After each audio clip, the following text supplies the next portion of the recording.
Assalamualaikum warahmatullahi wabarakatuh. Kembali lagi di channel Nasihat Kehidupan Misteri. Pada video kali ini saya akan membahas tentang asal-usul suku Jawa menggemparkan dunia.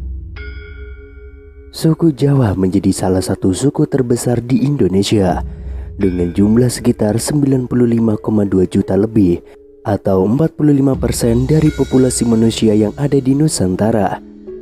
Suku yang memiliki banyak keunikan di bidang budaya, bahasa, dan kuliner khasnya ini terkenal dengan sifat dan tutur katanya yang halus. Suku Jawa tidak hanya bertempat tinggal di Pulau Jawa, suku Jawa juga tersebar di seluruh Indonesia, bahkan dunia. Walaupun suku Jawa telah tersebar di seluruh Nusantara, namun tidak banyak orang yang tahu bagaimana sejarah dan asal-usul suku Jawa. Apakah suku Jawa berasal dari nenek moyang asli pribumi atau mereka berasal dari pendatang? Peradaban suku Jawa termasuk maju. Hal ini dapat dibuktikan karena adanya peninggalan kerajaan-kerajaan besar yang berada di tanah Jawa dan masih dapat dilihat hingga kini. Teori-teori yang menjelaskan asal-usul suku Jawa tersebut, yang pertama adalah arkeolog T. Teori mengenai asal-usul suku Jawa pertama kali dikemukakan oleh para arkeolog. Mereka meyakini bahwa nenek moyang suku Jawa adalah penduduk pribumi yang tinggal jutaan tahun yang lalu di Pulau Jawa ini. Berdasarkan berbagai penelitian arkeologi menemukan beberapa fosil manusia purba yang dipercaya sebagai asal-usul suku Jawa seperti Pithecanthropus erectus dan Homo erectus. Fosil tersebut dilakukan tes DNA dengan suku Jawa pada masa ini. Hasilnya adalah DNA tersebut menyatakan tidak ada perbedaan yang jauh satu sama yang lain. Ini akhirnya dipercaya oleh ahli arkeolog sebagai asal-usul keberadaan suku Jawa. Teori yang kedua berasal dari sejarawan. Berbeda dengan kesimpulan dari para pakar arkeolog, sejarawan meyakini bahwa asal-usul suku Jawa berasal dari orang-orang Yunani di daerah Cina. Sejarawan asal Belanda, Profesor Dr. H. Agens, mengungkapkan penelitiannya pada tahun 1899. Dia menyebutkan bahwa bahasa daerah di Indonesia mirip satu sama yang lain. Kemudian ia menarik kesimpulan jika bahasa tersebut berasal dari akar rumpun yang sama, yaitu rumpun Austronesia. Hal itu yang meyakini sejarawan sebagai asal-usul terbentuknya suku Jawa di Nusantara. Teori yang ketiga berasal dari Babah Tanah Jawa. Dalam Babah Tanah Jawa diceritakan bahwa masyarakat Jawa berasal dari kerajaan Keling atau Kalingga yang berada di daerah India Selatan. Salah satu pangeran kerajaan Keling yang tersisih akibat perebutan kekuasaan pergi meninggalkan kerajaan dan diikuti oleh para pengikutnya. Pangeran Keling pergi sangat jauh dari kerajaan. Akhirnya Pangeran Keling menemukan pulau kecil yang belum berpenghuni dan melakukan gotong royong untuk membangun pemukiman bersama para pengikutnya. Kemudian pulau ini diberi nama Java Civivoro. Hal tersebut menjadikan keturunan pangeran dan pengikutnya ini dianggap sebagai nenek moyang suku Jawa. Teori yang keempat adalah bersumber dari surat kuno.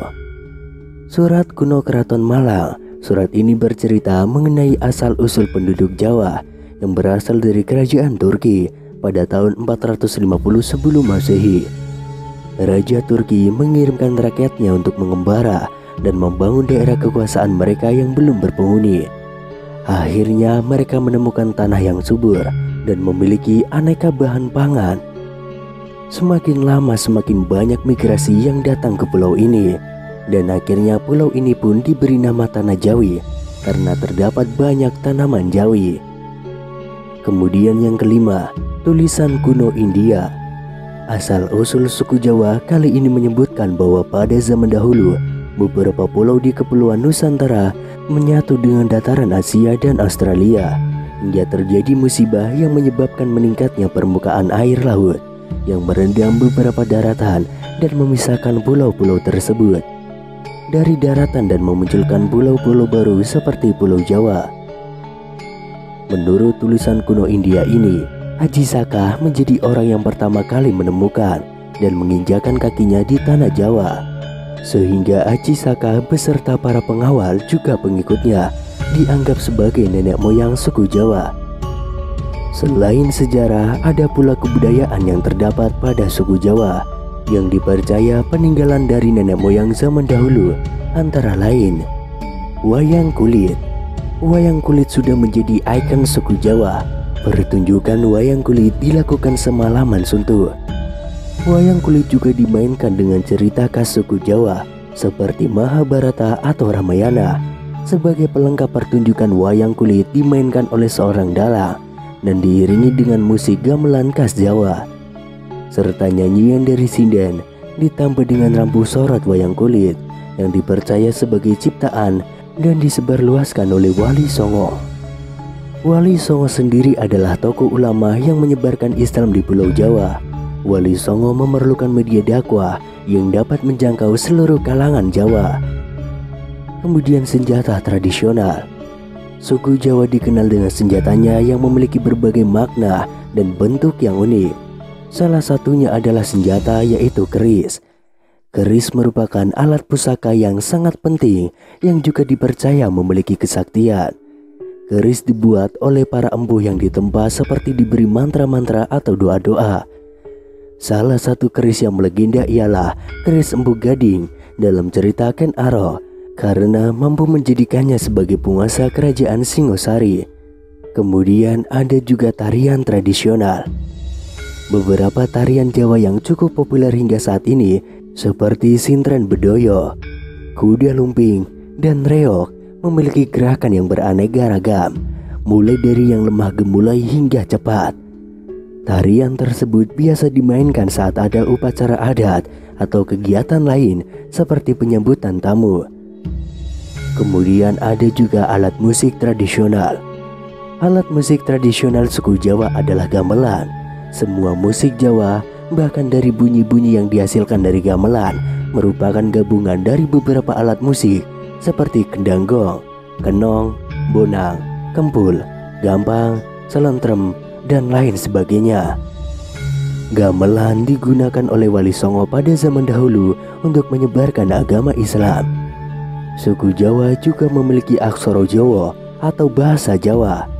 Suku Jawa memiliki bahasa dan aksara yang sudah ada sejak ratusan tahun yang lalu. Bahasa Jawa juga memiliki beberapa tingkatan untuk berkomunikasi sehari-hari. Tingkatan tersebut yaitu ngoko, yang merupakan bahasa sedikit kasar yang digunakan kepada seseorang yang tingkatnya berada di bawah.